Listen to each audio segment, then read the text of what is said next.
Hello, everyone, and welcome back in for another week of Palmetto Playbook. I'm your host, Alan Marcus Harder, the 5 p.m. and 5:30 p.m. producer here at WMBF News. And I'm TJ Turner. I'm a digital content producer here at WMBF, and the Panthers' woes have continued as they're up and down. As you said a couple weeks ago, it's like a box of chocolates. You Yeah. never know what team you're going to get.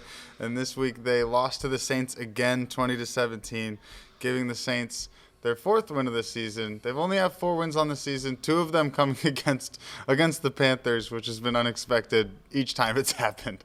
Yeah, this we've been saying it all season. They've been all up and down. They can play with the best in the NFL, but then, like they've shown again this past week, they they can also play with the worst of teams in the league. It's unfortunate that they lost 2 times to the Saints this season. When you're trying to fight for a playoff spot, you have to win these games. There's no question. This should be a game that the Panthers could have walked in. I'm not saying it would have been easy because it's a divisional rival. These teams don't particularly like each, or at least the fans, anyways, don't particularly like each other. It's going to be a very competitive game, but this is a game that the Panthers should have felt confident going in there to win. But for the second time this season, they've just come up short against a team that's very beatable.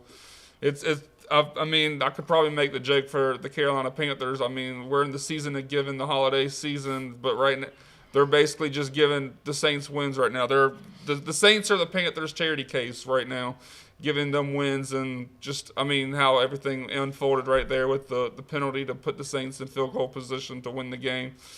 It was a rough game for the Panthers. Yeah, I guess the only good thing about this weekend for the Panthers is the fact that the Tampa Bay Buccaneers also lost to the Falcons, which keeps them tied for first place in the division. In this game, the offense continued to struggle, as we've seen times this season. You either get the Bryce Young that's going to throw for 400 yards, or you're going to get the offense that can't even get 300 yards total in a game as a team. So I guess the Buccaneers and the Panthers right now are just trying to see how low of a win total you can get and still make it into the playoffs. But we'll be interested to see over the next couple of weeks how that pans out, as they do play each other a couple times. Yeah, both for the Panthers and the Buccaneers. You control your own destiny. There's 3 games left. 3 weeks left in the regular season, and each team plays each other twice. It's all up there for the grabs. As you mentioned, it's probably going to be the lowest win total for a division champion this year. So that's the good thing for the Panthers. Thank God. I guess they're playing in the NFC South, that they still have a chance to even clinch a spot in the playoffs. But with three games left and you play each other twice, there's still a lot you control your own destiny. Just to take care of business against the Buccaneers, and you still have, and you still clinch your spot in the playoffs. So at least they have that going for them. Yeah, and then speaking of taking care of business, we had an interesting story this week. Somebody got a new job, I guess an old new job, and Philip Rivers, who a week ago was coaching or I guess not a week ago because the football season's not continuing right now, but he was coaching his son's high school football team this entire year. And then he's been out of the league for 5 years. He was due to get into the Hall of Fame. Got a couple injuries in that Colts quarterback room, and so they gave old Grandpa Phil a call. Yeah, it was just a crazy storyline the entire week. First just signing him to the practice squad, then elevating him. 44 years old, straight off I don't want to say straight off the streets, because he's still a better athlete than I would have ever been. But yeah, putting on a heck of a show. He did pretty well for the Colts, just coming off with barely any practice. Like you mentioned, he was the head coach for St. Michael Catholic in Alabama. The crazy part is he was, I think, he was on the ballot for this year's Hall of Fame class, but since he's now played an NFL game, that clock resets, so now he has to wait another 5 years to see if he can get in the Hall of Fame, which, he should, but it's just crazy he has to wait another 5 years to even get to that point again. But, he played really well for little to no practice coming into this game, especially against the Seahawks, who are one of the better teams in the NFL this year. Yeah, they kind of threw him into a game that no quarterback really wants to play this season, as the Seahawks have been one of the best teams in the league, one of the best defenses in the league for sure. Obviously, 10 wins coming into this game. The Seahawks got their 11th win in this game as they beat the Colts 18-16. But a 2-point loss to a 10-win team at the time is definitely nothing to scoff at, especially given that he was not playing football a week ago. So having an opportunity to win that game against a team of that caliber, I think, is just a testament to how good Phillip Rivers is and was, and obviously showing that he still can play a little bit. And I think what we've seen in the last few years in the NFL is that these quarterbacks seem to just be getting older and older throughout their careers. I mean, before you'd have guys retiring in their 30s, and we had Tom Brady, who played forever. Aaron Rodgers is still playing forever. And now Phillip Rivers coming back at this point in his career. I think it's a good thing for the league, but it is interesting to see these older quarterbacks coming in and making an impact. As long as they can stay healthy, I'd feel bad if these older guys come out and you can tell that they're not like up to like shape to be in the league. That'd be kind of hard to see. But I guess I could say like what's a positive sign, even though they lost, the fact that you only lost by 2 to one of the best teams in the NFL. I mean, that's still a sign that there's still some. You still got more to give for the game of football. Not saying that he should continue playing after this year. I mean, I'd be perfectly okay with him deciding, you know what, I'm going to go back to coaching high school football and retire again because, I mean, age catches up to everyone. But probably a little less stress. Yeah. a lot less people running at you trying to hurt you as well, coaching on the sidelines. But it'll be interesting to see how he does because I believe he's going to stay there throughout the rest of the season because they don't have a single quarterback on the roster right now. Anthony Richardson going out with an injury, Daniel Jones going down with an injury.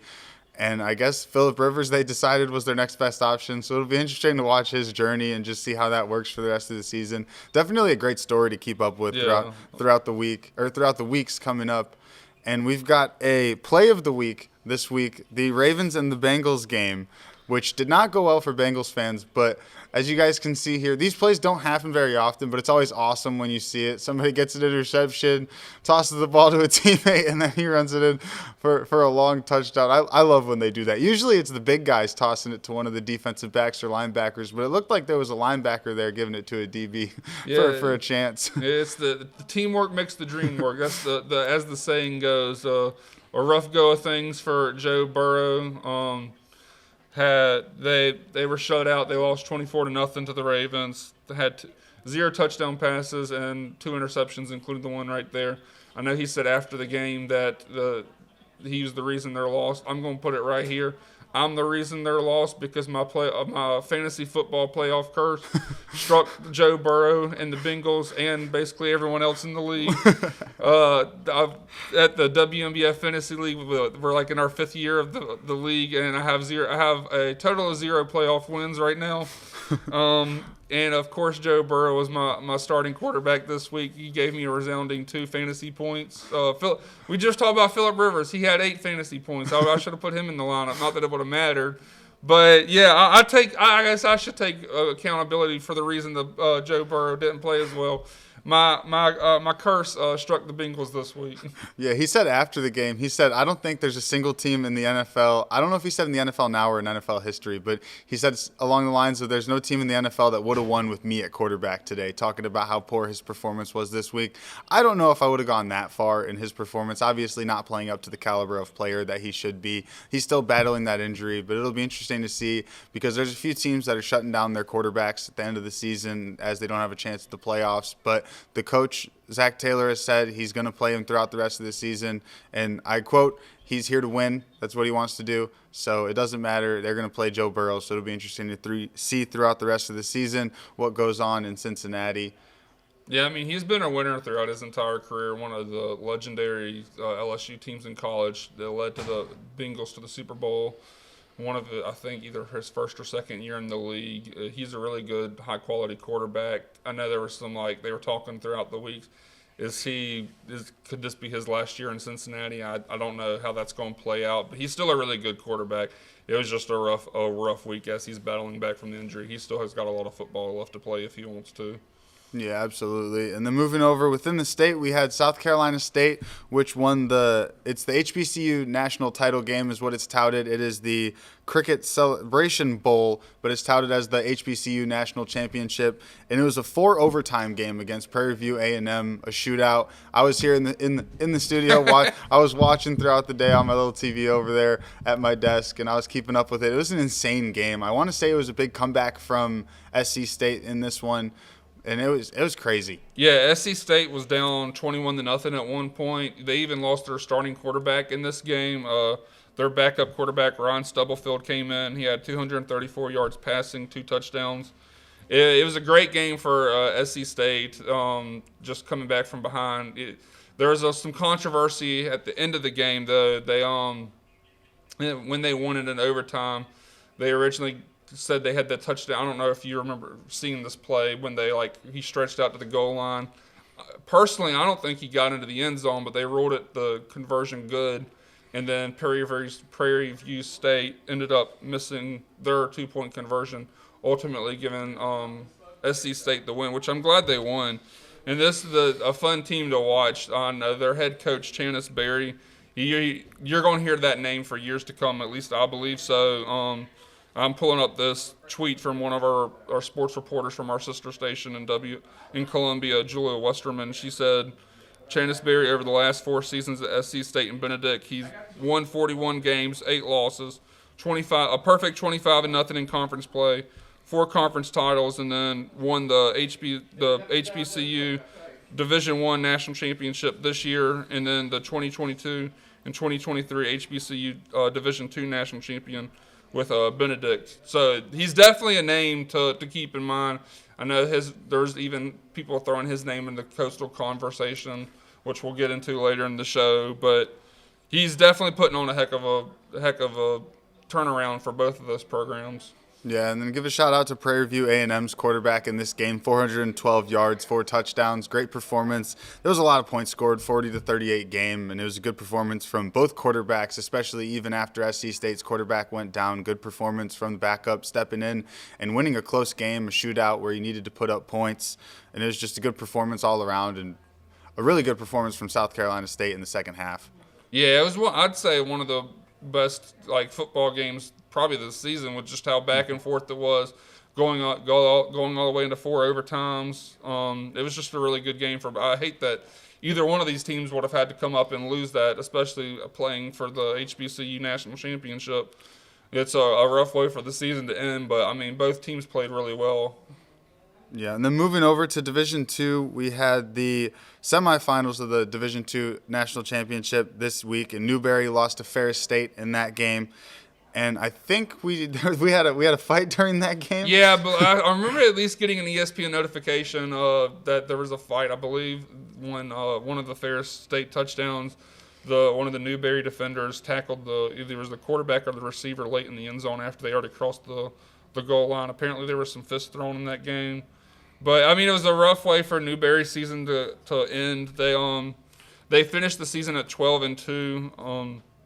They lost 49-17 in this game. Ferris State's a really good team. They've had 3 Division II national championship titles since 2021. This Newberry team, even before this game, they've made a run in the postseason. They had 2 road wins in that postseason. I believe can't remember the name. I think they won on the road in Pensacola, Florida, I believe, and then Albany, Georgia, and then went on the road to Ferris State, which I want to say is in. No, let me not say that and get that wrong. I know it's not really close to South Carolina. Let's put it that way. But yeah, it's unfortunate how their season ended in the semifinals. But this Ferris State's a really good football team, and I think they proved it over the weekend.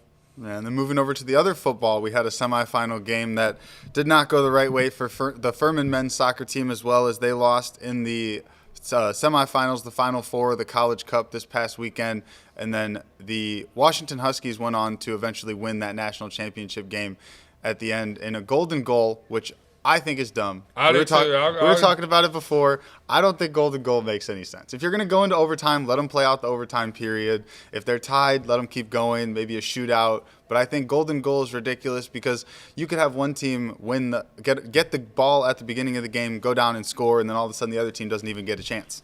I thought they changed that rule recently because I remember when I was in college they had the golden goal, but I thought they changed it to where they would like play out the full overtime period, which I think should be the way how it goes. I hate that that's how at least NC State season ended in the national championship game. But this Furman team, they lost Friday night to Washington.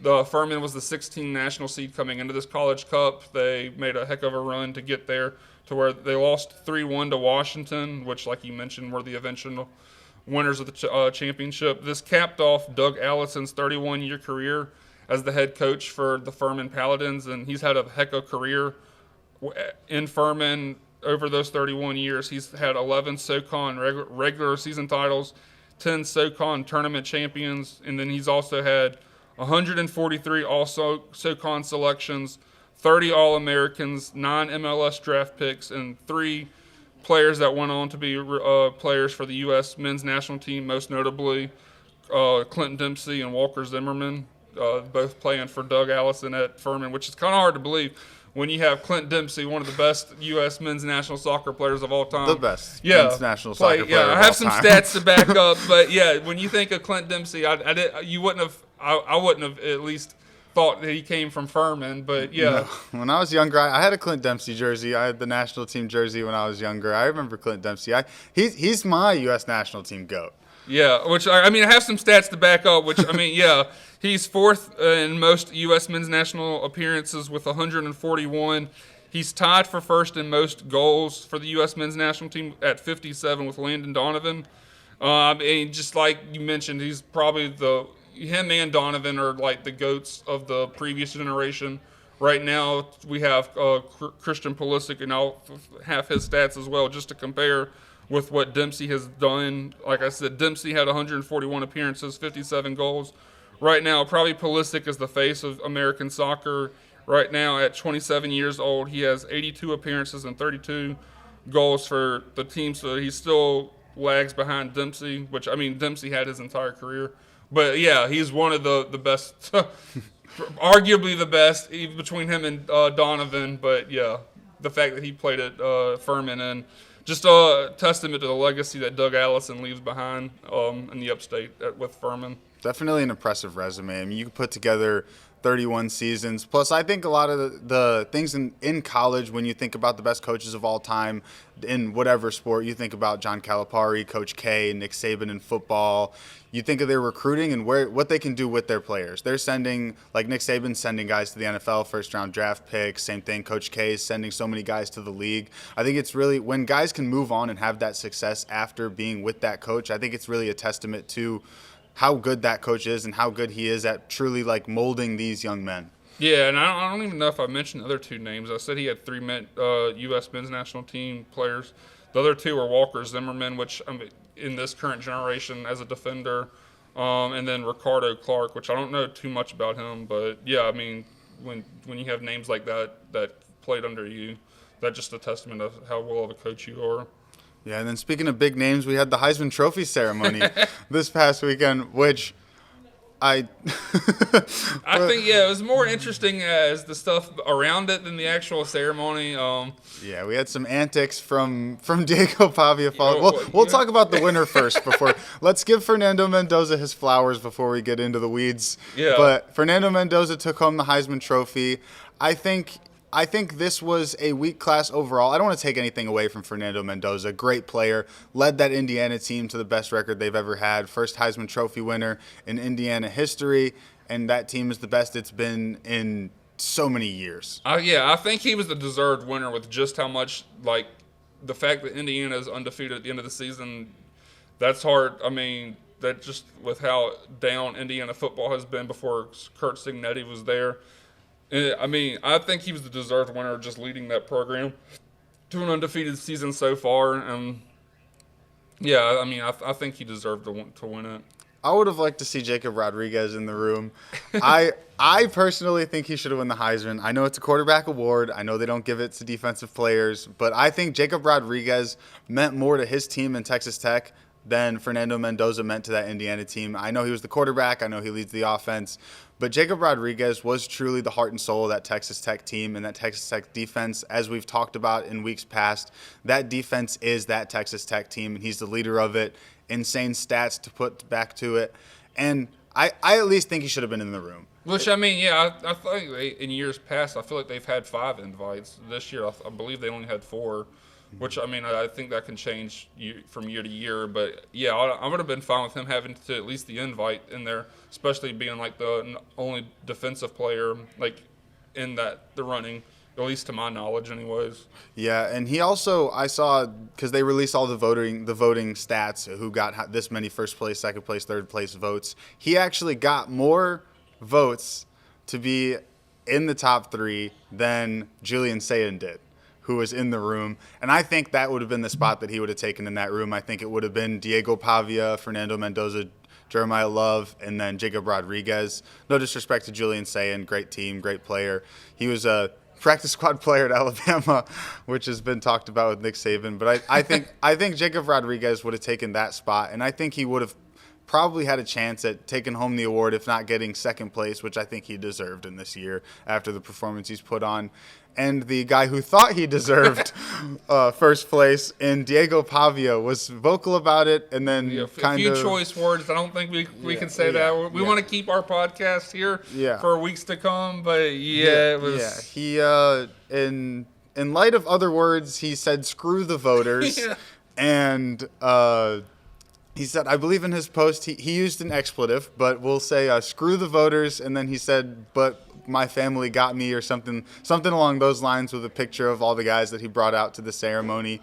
And then there was some antics afterwards at an after party of some sort, where there was he used the same 4-letter word once again, and then pointed at Indiana this time. Yeah. And it was just interesting to see all those antics from Diego Pavia. The whole season, obviously, a very polarizing athlete who's very outspoken, but I wasn't sure he's going to do something like this. Yeah, I mean, he said his hero is Johnny Manziel, and I'd say I think he's living up to the Manziel mindset when he was at Texas A&M.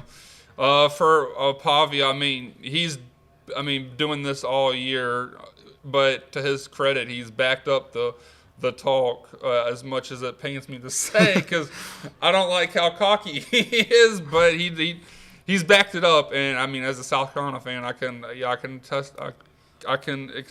can say he's backed it up with how they dominated South Carolina earlier in the season. He had a heck of a season. I think they finished 10-2, but yeah, it was a rough go of things. I mean, granted, he's a young college athlete, probably one of the, well, I guess you could say he's an older college athlete with how long he's played college football. But, yeah, I mean, definitely a learning experience. I hope it doesn't affect his draft stock too much. Hopefully he can still find, like, an NFL team, like, high up in the draft after this. I don't know. I mean, all it takes is one little mistake in the NFL, and teams will drop you down the boards for, I mean, just look at Shedeur Sanders last year. I think he should have gone much higher in the draft, but he fell, and some of those factors were even out of his control. I don't think he was doing all the stuff that Diego Pavia is doing this year, but it'd be interesting to see how that plays out. But he's still a heck of an athlete. Yeah, definitely a lot of things to be said about this. And I want to acknowledge as well, he did issue an apology. He put out I believe it was a tweet. Yeah, he put out a tweet apologizing for his behavior and giving credit to Mendoza and everything, which is definitely a good thing to see from Diego Pavia, following those choice words that he did say and use following the ceremony and right after the ceremony. But it is good to see. And after that season that he had, you hate to see it end like this and shedding a negative light on him as a player, as he did have such a great season, Heisman candidacy, and you just hate to see it end like this. And you were talking about him the entire season being cocky. They did pull a stat. He did the Heisman pose 7 times this season. Yeah, I mean, when you do it that many times, you kind of want to win that. I mean, I'm not that mad at him for being I guess, upset that he lost. When you're that competitive mindset, you want to win the award. I mean, when you have a season like he did, you're definitely in contention. But there's just better ways to go about it. Which, I mean, I think he learned his lesson. Like you said, he made that apology and gave Mendoza the credit that he deserved after that undefeated season. They both had all of them really had really good season, which is why they were even in the room to begin with. But yeah, it's unfortunate of how that mistake that he made. But hopefully he can learn from it. And I mean, hopefully he has a long football career still ahead of him. Yeah, and then moving forward, we've got some other quarterbacks that are making some changes, some of them announcing what they're doing this offseason, as Arch Manning, who is probably going to be another favorite for the Heisman next season, is going to be staying at Texas. I think we kind of, before the season, we would have thought he was looking to move himself into this NFL draft and potentially be a high draft pick. But I think after the season he just had, staying at Texas and building his draft stock and potentially fighting for a Heisman Trophy this season is definitely the right move for him. And then also another potential Heisman candidate, LaNorris Sellers, who is kind of in the exact same boat that Arch Manning is, to be completely honest with you. High expectations going into the year, didn't quite live up to them, and he's just going to use this next season, staying at the school that he's been at his whole career, to try and build his draft stock and build upon what they did the seasons prior. Well, yeah, coming into this season, unrealistic expectations, probably, to be honest, for Arch Manning. People were saying he was going to be the best college football quarterback of all time. That's very hard to live up to. Well, your first season under center as the full-time starter. He's had a rough go of things to begin the season, but over the course of the last 6 weeks, he's definitely turned things around and looked really good for the Texas Longhorns to put them in contention to be an outside shot into the playoff if things could have gone differently. But it's good to see him come back, probably get another year under his belt, get some more experience as the starting quarterback for a really good Texas team. For Sellers, yeah, I'm glad that hopefully, because technically they're finalizing the deal for him to come back to South Carolina with probably how all the NIL stuff is. But the word is, I think he already said his intention is to come back as long as that, stuff works out, which I'm excited to see him, not only him, but him under the Kendall Briles offense. I think Kendall Briles will suit the way Sellers plays, which I think Briles even said in his introductory press conference at South Carolina as the offensive coordinator, that they're going to revolve their offense around Sellers' strength, which is probably more focusing on his run game as well. I feel like how South Carolina ran their offense this year, they reduced Sellers. They tried to keep him in the pocket as much as possible, which I don't think fits his strong suits. I think he has shown the ability to make plays outside of the pocket as well, which I think that South Carolina tried to limit to this year. But I'm excited to see him come back, and hopefully we'll have the pieces around him. Hopefully we keep Nick Harbor, which I don't know. As of recording, he hasn't indicated anywhere that he plans on leaving or anything like that. But just in order to have Harbor a weapon around them, and hopefully we can get some offensive linemen in the portal, get more offensive line help, just some help around them. But I'm excited to have him back for another year, hopefully, assuming everything goes the way it's looking right now. It's so interesting in college football to see, because you see those headlines, you see the little things under the Instagram post that it's like LaNorris Sellers is finalizing a deal to stay. It still doesn't sit right with me that that's what happens in college football. To me, you decide to play for a program because of the program. You're not finalizing a deal for money. It's not. But I guess that's where we are in college football, is these guys are signing. These guys, I guess they're not signing contracts because that hasn't come into effect yet. They're not contractually obligated to anything with these NIL deals. But it is weird to see that they're signing. And then speaking of signings, we've got a couple guys that still need to find a place to sign in this offseason in Dylan Raiola and DJ Lagway, who have announced they're leaving their schools. I believe DJ Lagway announced officially, and Dylan Raiola is planning to enter the transfer portal at this time. The way of how college football goes this year, these years. But yeah, it's two good core. Florida had a down year this year. They were another team that people had high expectations. But DJ Lagway, I have no idea where these guys are going to end up at. I know people were joking online that Dylan Raiola would end up at Texas Tech because he's the guy that looks exactly like. Basically, his entire personality is mimicking Patrick Mahomes. So Yeah, we may see him at Texas Tech as a Red Raider. he's gonna follow in his idol's footsteps and do the Mahomes, go to Texas Tech and play there. It'll be interesting to see for both Lagway and Raiola. Texas Tech is one of those teams that will need a quarterback after this season. You've got teams like Miami, you've got LSU who's looking for a quarterback after this past season. And there's a few other teams out there looking for quarterbacks. It'll be interesting to see where these guys land. I saw an interesting thing that looked at Lagway going potentially to JMU. I don't know. I don't know how that would. Well, I guess if he was a fan of Billy Napier, he might follow his coach. And if he thinks Billy Napier is his best shot at making it to the NFL and being the best quarterback that he can be, JMU's in the playoff this year. True. So they can sell that he's got a chance at a national championship over there. I guess so. Yeah, I don't know what the conversations behind the scenes were between DJ Lagway and Billy Napier. We'll see how that plays out. I know, yeah, it would be kind of funny if he ended up going to Miami. I don't know how Florida fans would take that, being another across a state rival like that. I mean, obviously, it's not like the hatred to Florida State or anything like that, but another good program in the state of Florida. That'd be a rough to see your star quarterback go to a rival like that.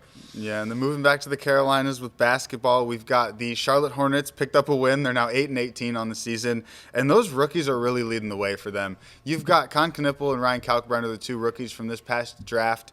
We've been talking about Con Knipple every single week. He's looking like the rookie of the year, and he's looked at these last two games. 29 points in the last game, 33 points the game before that against my Bulls.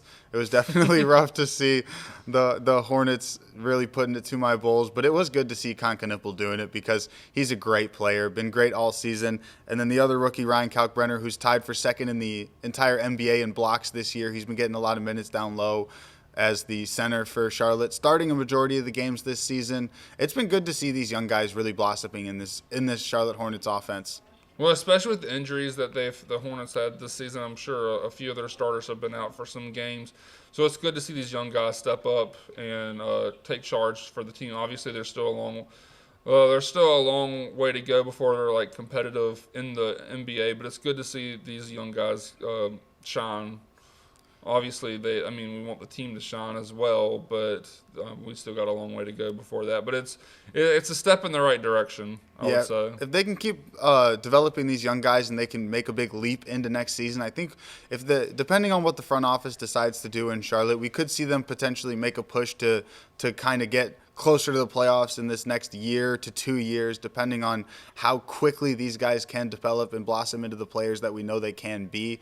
But it'll be interesting to see how that front office decides to go about building this team, whether their plan is 5 years from now, whether their plan is next year, if they start going crazy in the offseason and trades and signings and everything. But it'll definitely be interesting to see what that front office decides to do with this roster that they have, being it's so young and so interesting.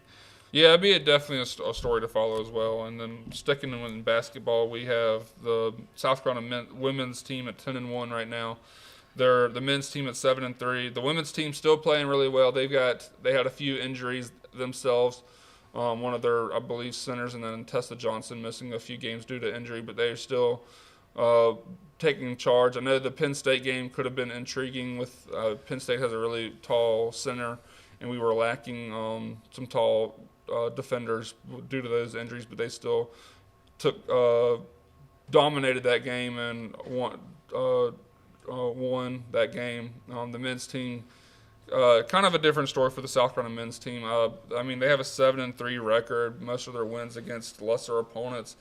I think they're going to be a team that struggles, especially once conference play, even as of recording tonight when they take on Clemson.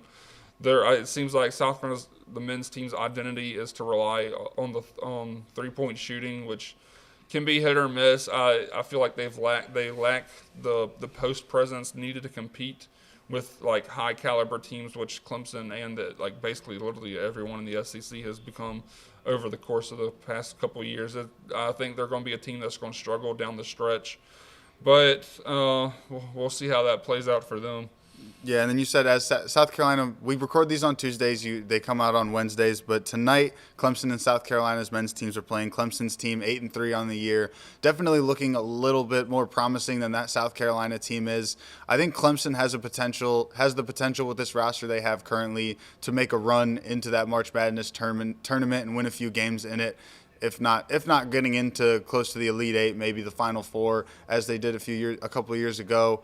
But it'll be interesting to see how, because South Carolina does have an interesting team, and with that 3-point heavy offense, they can compete with anybody if they're making them, and if they're missing them, they can lose to anybody. So it'll be interesting to see how they play against a Clemson team who is definitely better than the South Carolina team has been this season. Yeah, I mean, ESPN has Clemson as a 12.5-point favorite for tonight's, like you said, as a recording Tuesday night's game against South Carolina. And I think there's a good reason for that. Clemson has shown to be a really good team this year. They already beat Georgia. I believe that was a part of the Charleston Classic, maybe, down there in Charleston at the College of Charleston campus. They lost to Alabama in a close game, and then they lost to BYU either last week or the week before in a really close game that they should have won. Took care of business. They had a 20-plus point lead in that game, but they ended up blowing it in the second half. But they've shown that they're capable of competing with top 25 caliber teams. South Carolina hasn't done that, in my opinion, anyway. So we'll be interested to see how that plays out with a lot of the season still left to go.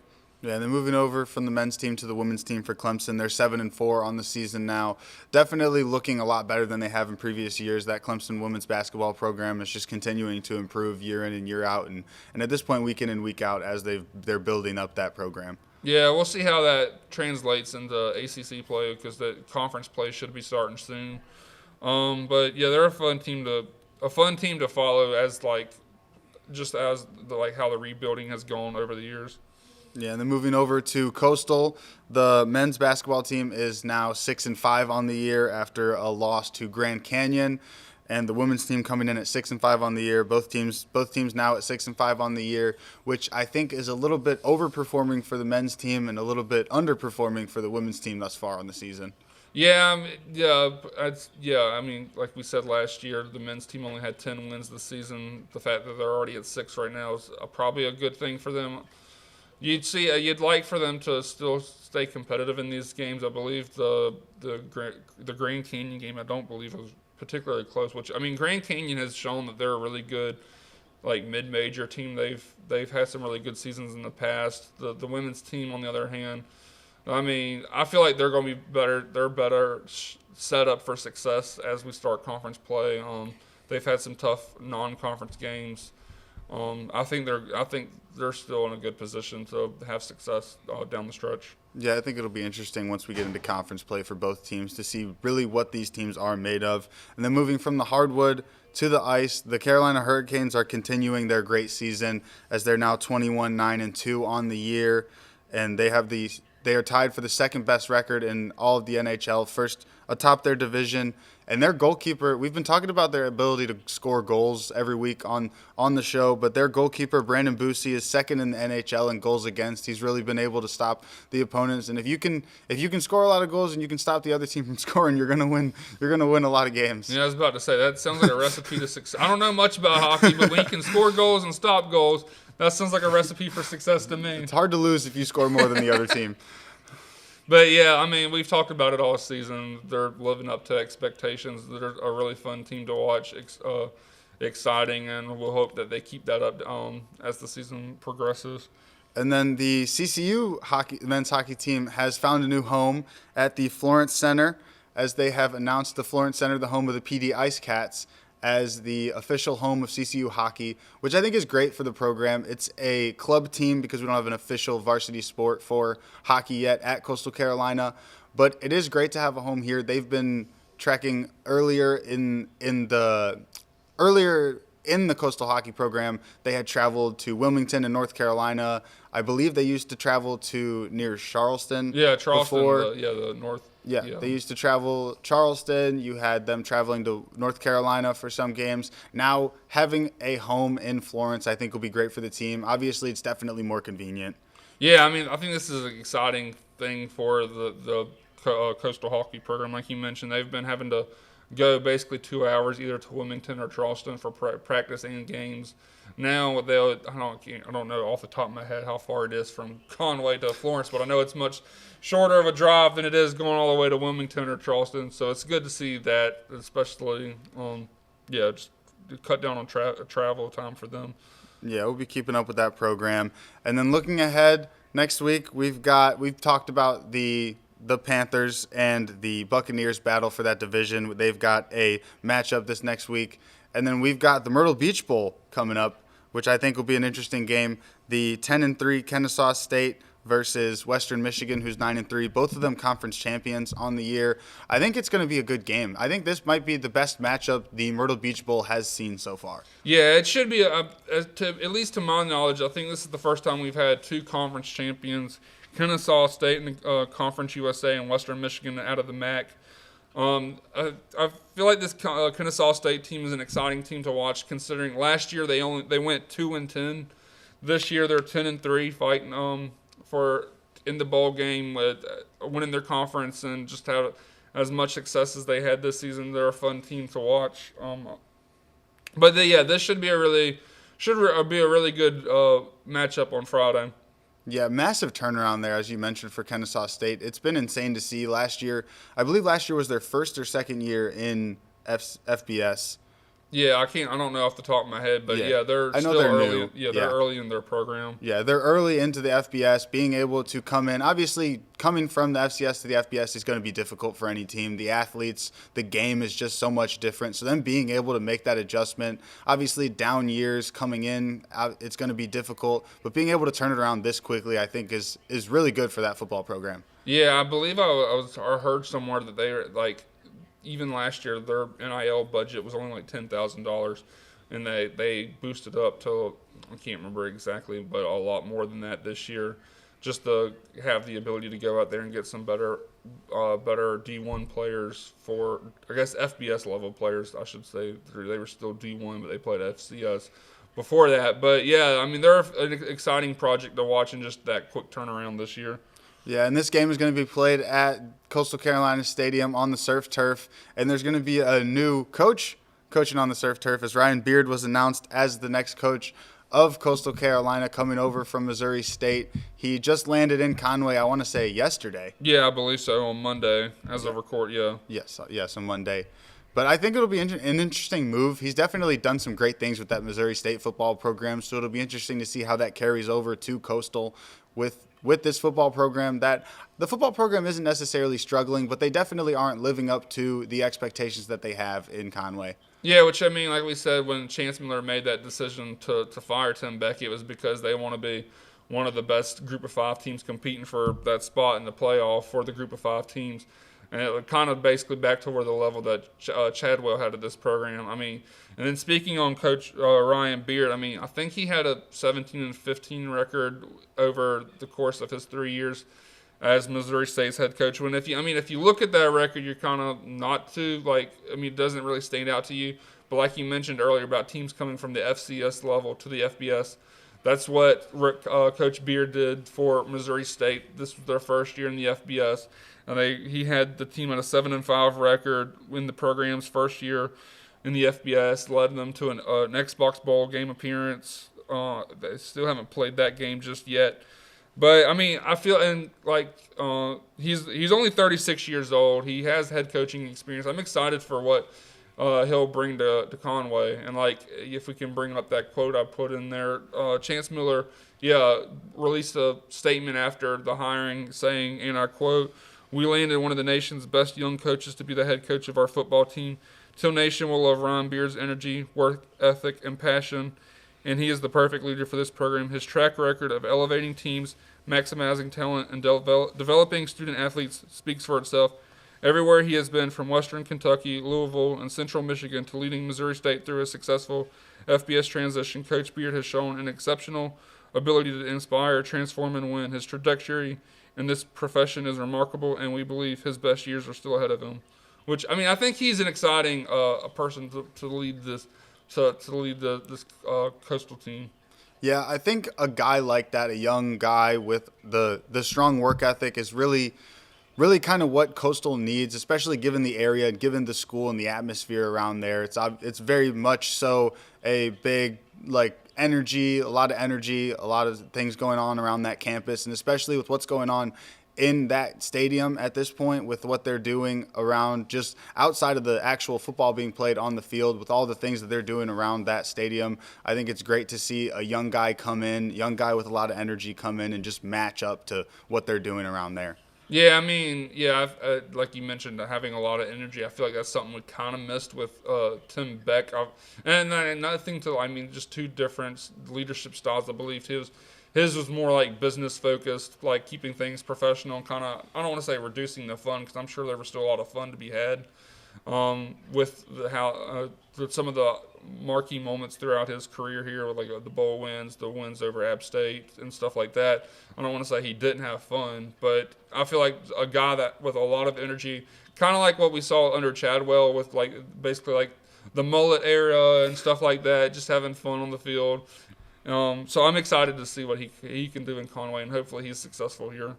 Yeah, and then the first round of the playoffs, the college football playoffs, is starting this week, and we showed you guys our brackets last week and went through that, so we'll just go through the games. So on Friday, we've got Alabama is going to be playing at Oklahoma Friday night, which I think we both picked Alabama in that game. Yeah, we both picked Alabama in that game. And then JMU plays Oregon on Saturday, which I think will be interesting to see how JMU can stack up against Oregon. I don't know if they've really got much of a chance in this game, but I think it's just great to see them in this position. Yeah, I mean, I picked James Madison more out of hope than I did out of realistic things.